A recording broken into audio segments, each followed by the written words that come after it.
Welcome to Activista Rise Up. I am Dr. Patricia Campos-Medina, your host. You can listen to this podcast on all my social media platforms. Activista Rise Up is about leaders, what inspires them to take action, what keeps them going. By listening to their stories, we hope to inspire you to take action. Today, we have an iconic civil rights and labor leader, Dolores Huerta. I had the pleasure to spend time with Dolores. When I was a young organizer myself, I joined the labor movement in 1996 and moved to California to organize apparel workers. And I was starstruck that I would be in the same rooms that Dolores was still organizing farm workers and for any cause for social justice. We will be at rallies together, we will be in Sacramento together, or just at community meetings. And I was a 25-year-old, but inspired by what she had done in her life of activism and as a leader of the movement to create and build the United Farm Workers Union together with Cesar Chavez.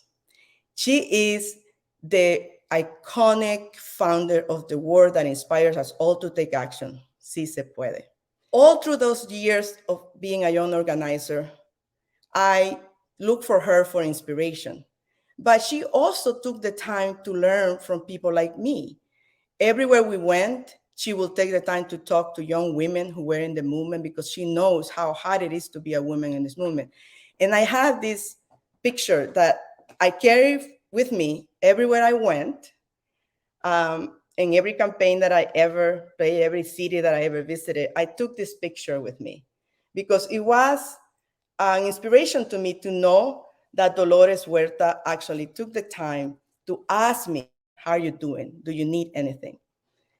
And if you do, please call me.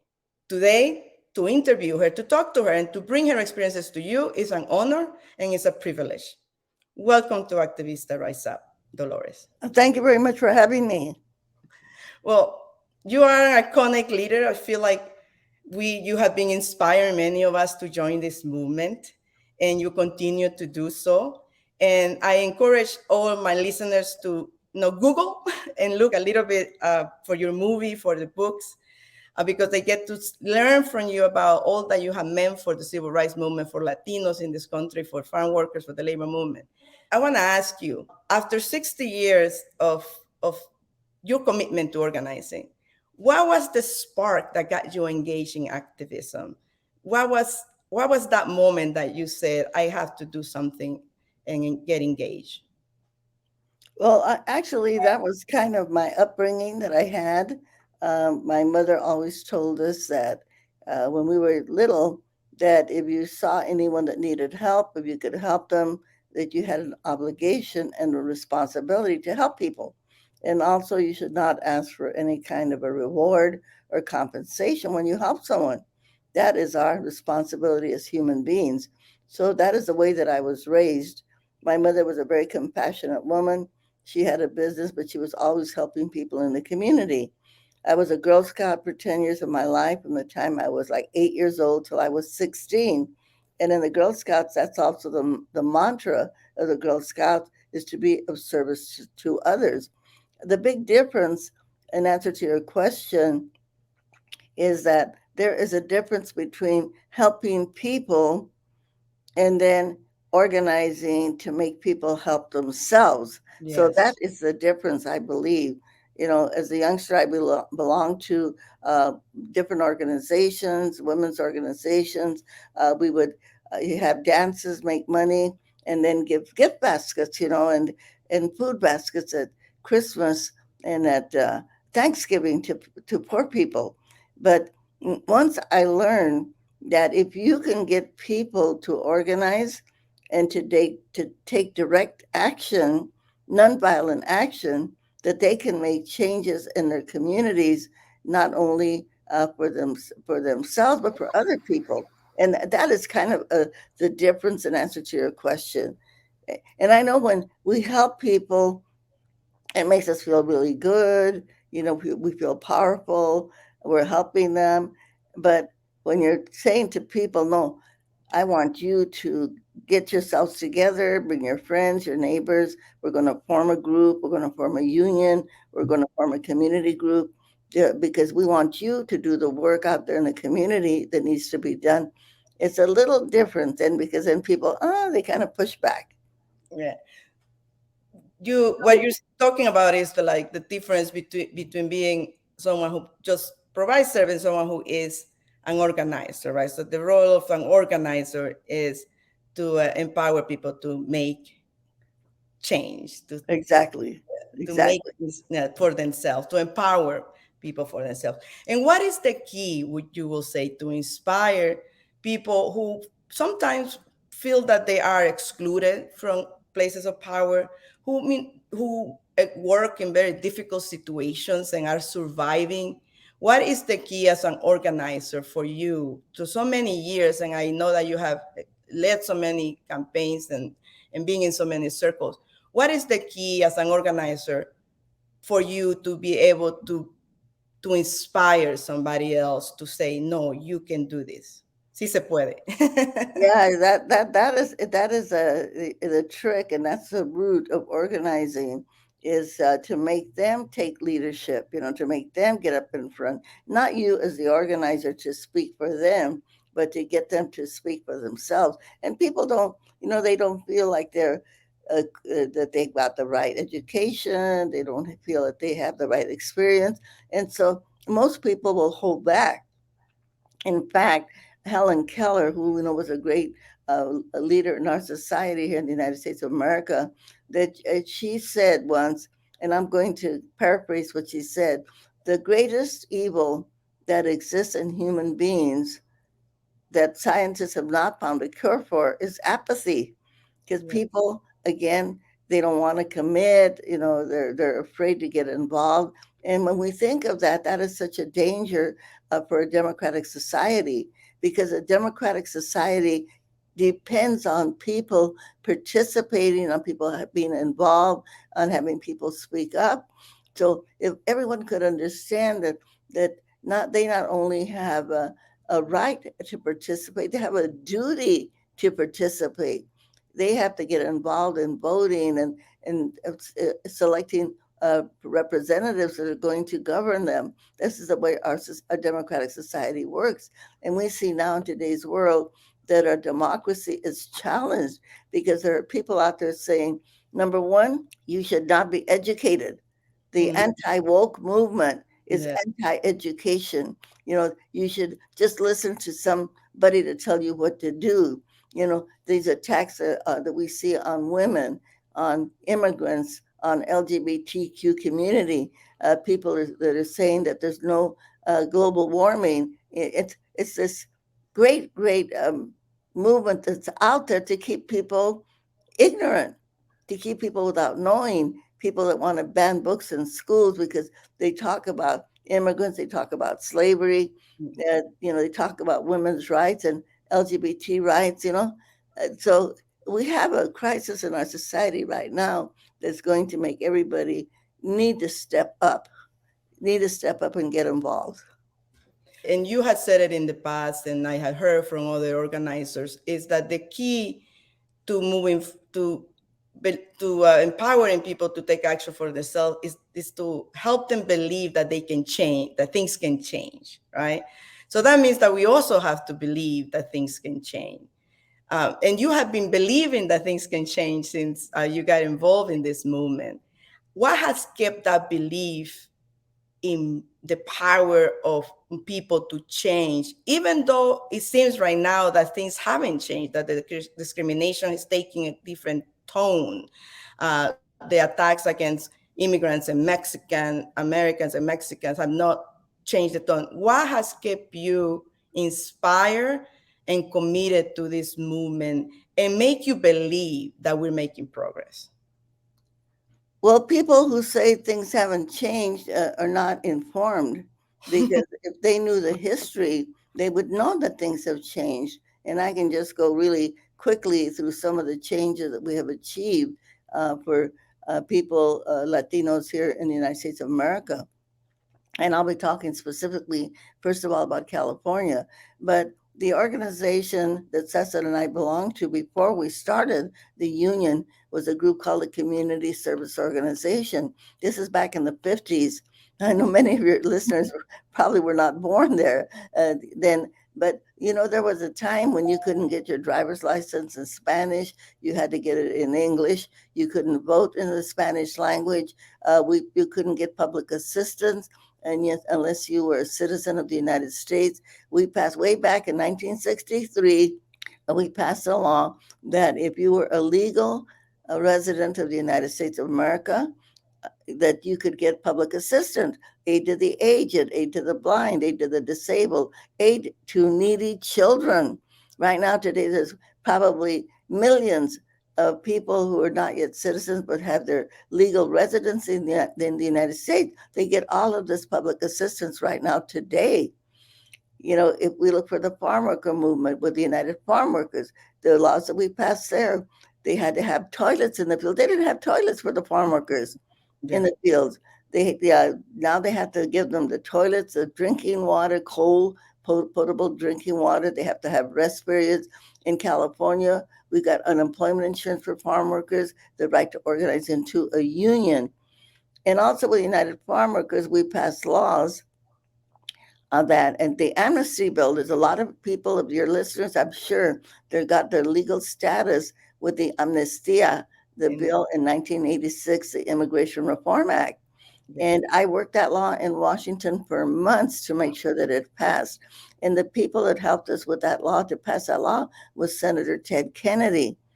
Uh, the head of the Senate today, Schumer, he was then in the House of Representatives as the head of the Judiciary Committee. Peter Rodino from New Jersey, Congressman Howard Berman from California.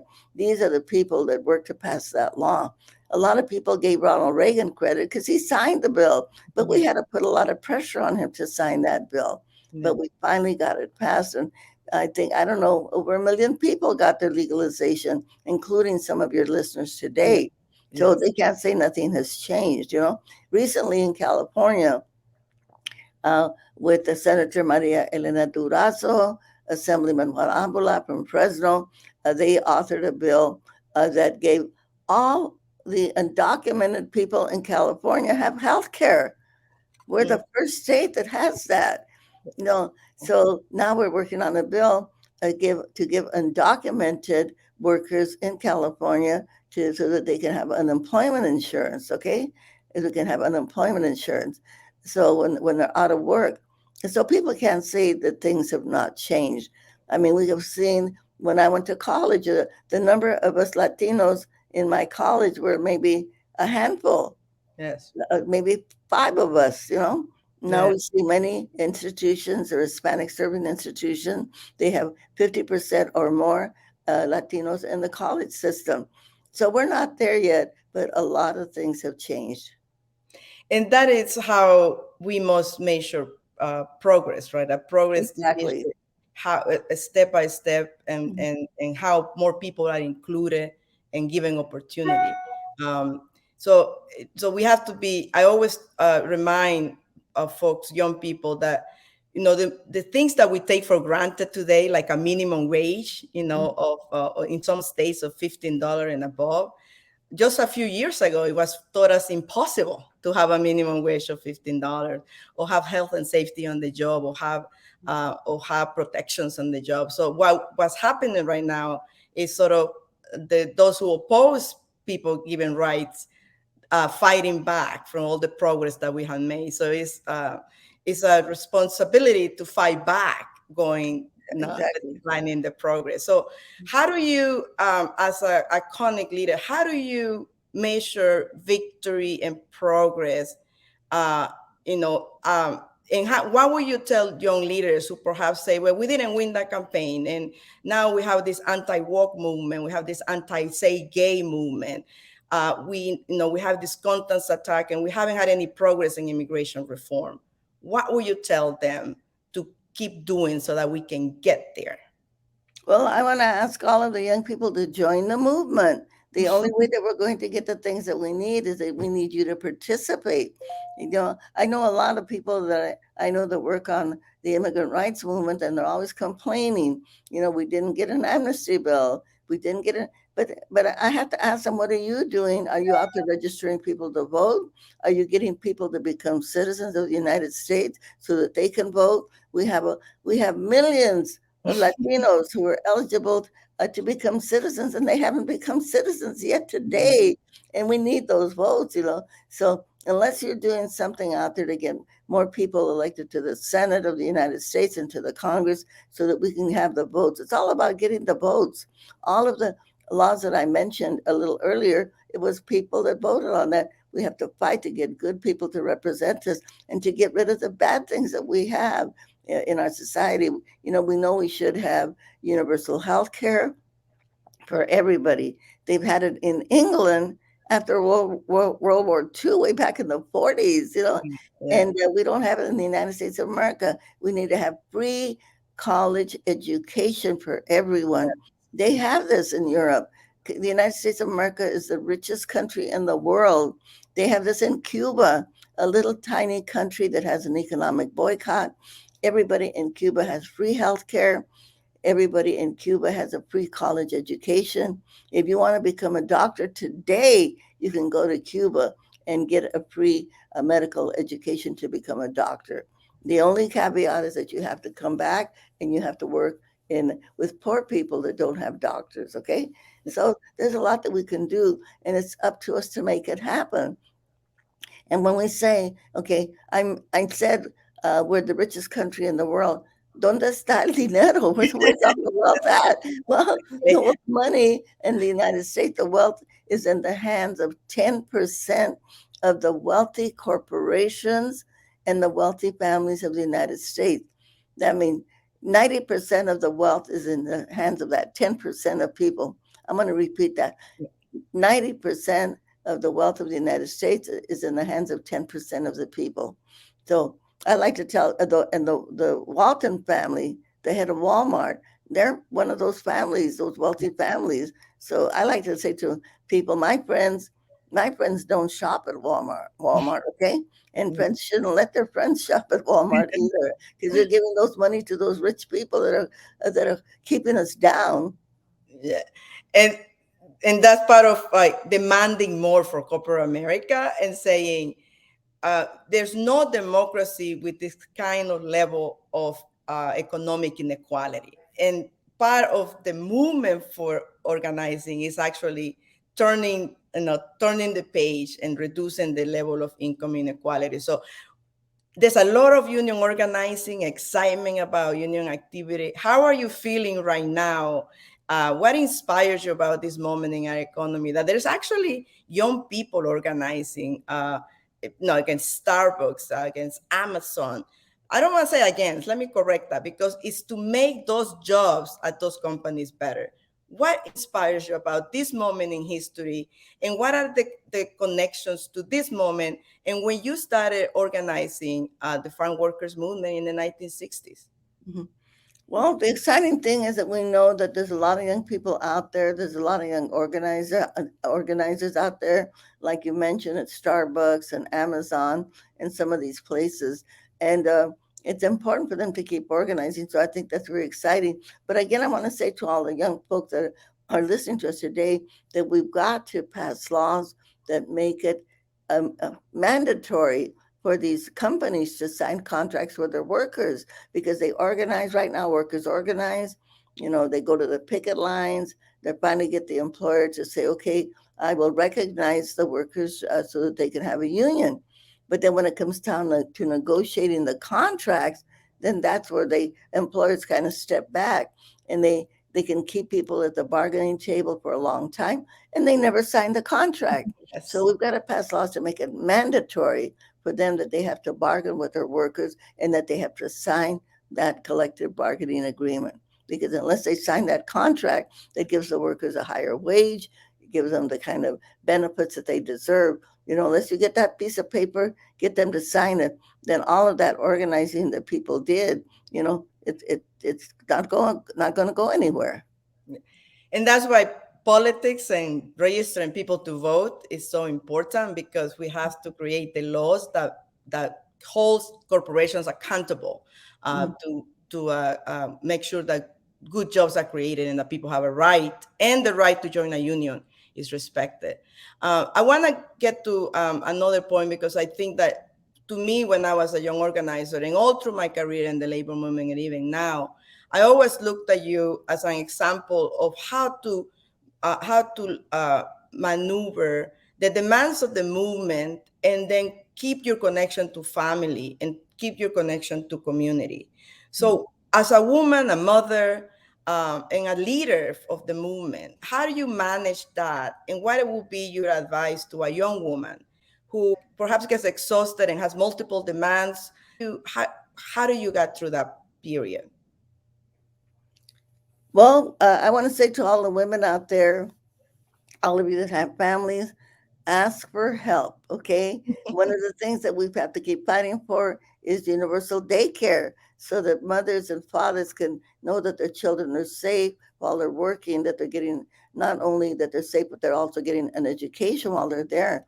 Again, other countries in Scandinavia, they have they have daycare for mothers and fathers out there who are doing a good, whether they're working at home or doing organizing work.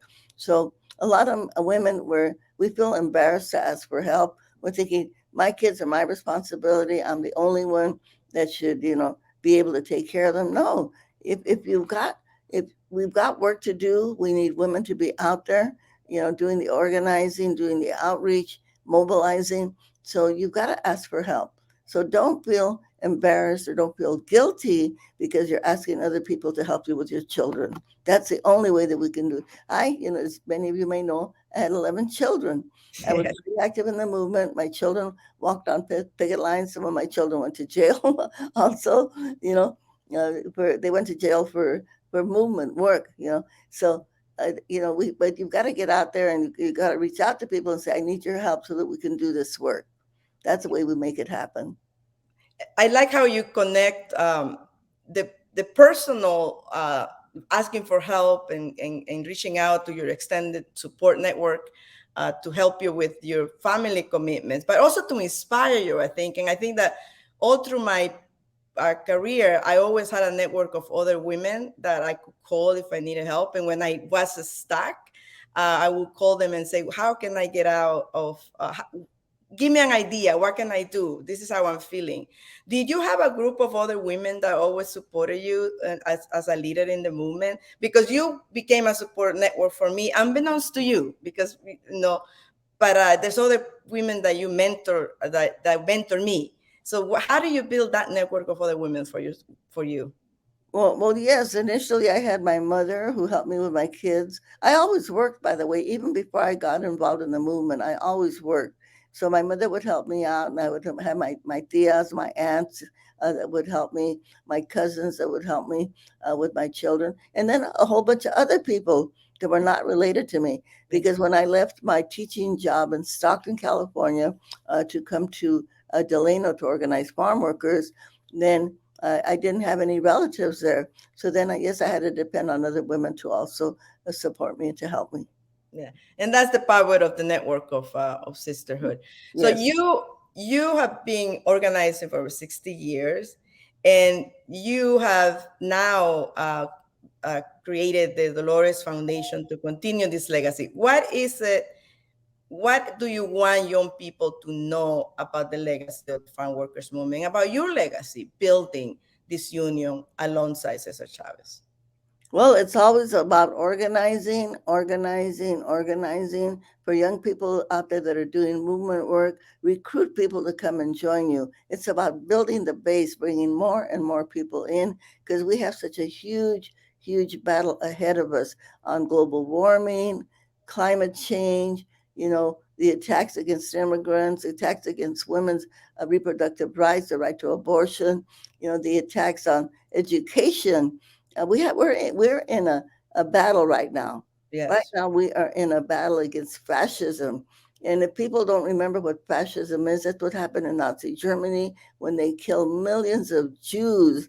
I just saw a documentary the other night, and it showed the horrific end of fascism in Germany, when they killed so many, 6 million Jews Yeah. and gypsies and disabled people were killed.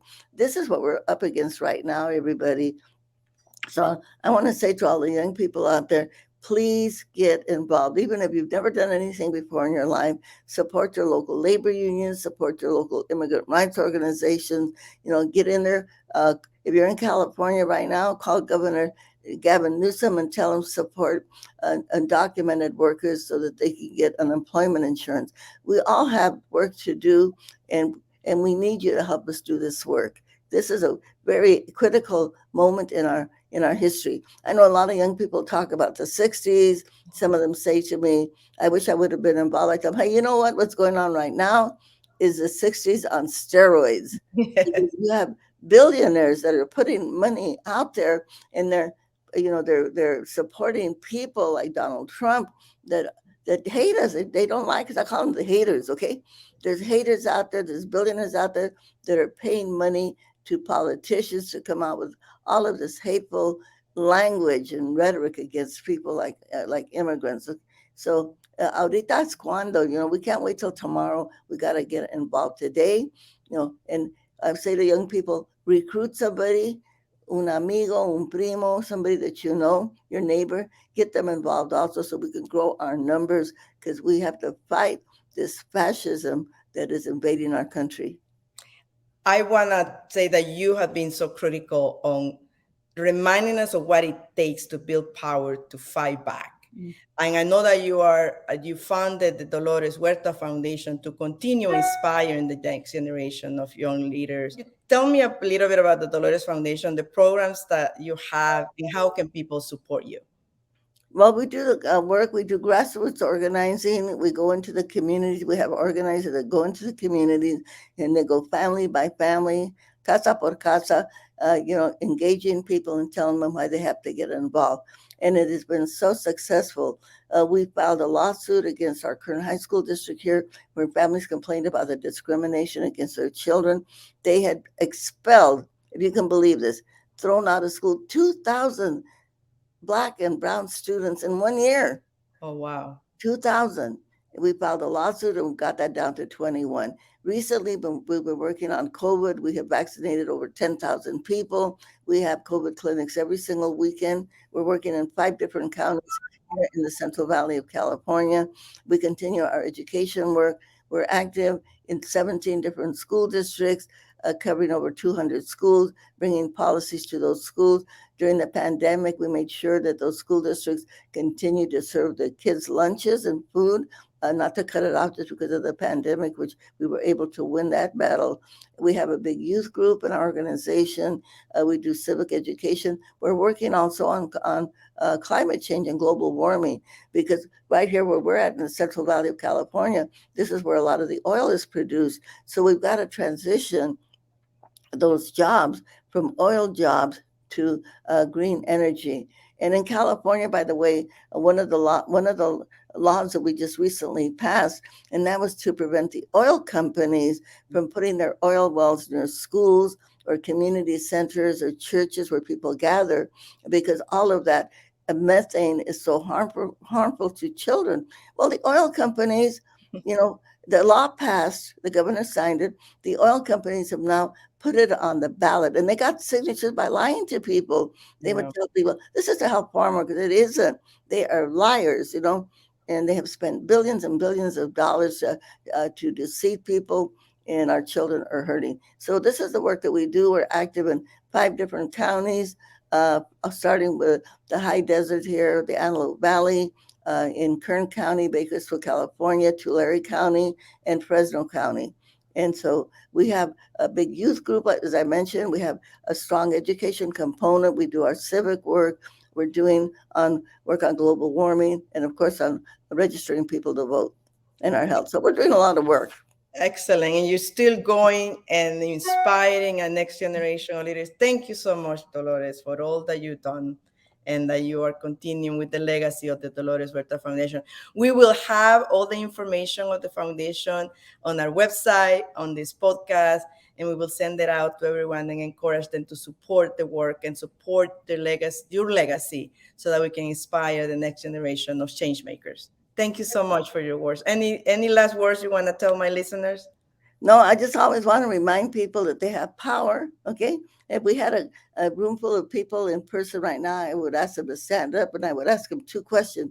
Who's got the power? And I want them to say, we've got the power. What kind of power? People power. Okay. Just Yeah. remember that. Yeah. You've got the power. You've got to engage. You've got to recruit all of us. Okay. This is all about all of us, not some of us, or a few of us. It's about all of us. We have to engage and we have to organize, organize, organize. Si se puede. Thank you. Se puede. Thank you, Dolores. You're welcome. You hear it? It's about people power. Who got the power? We got the power. This is Activista Rise Up.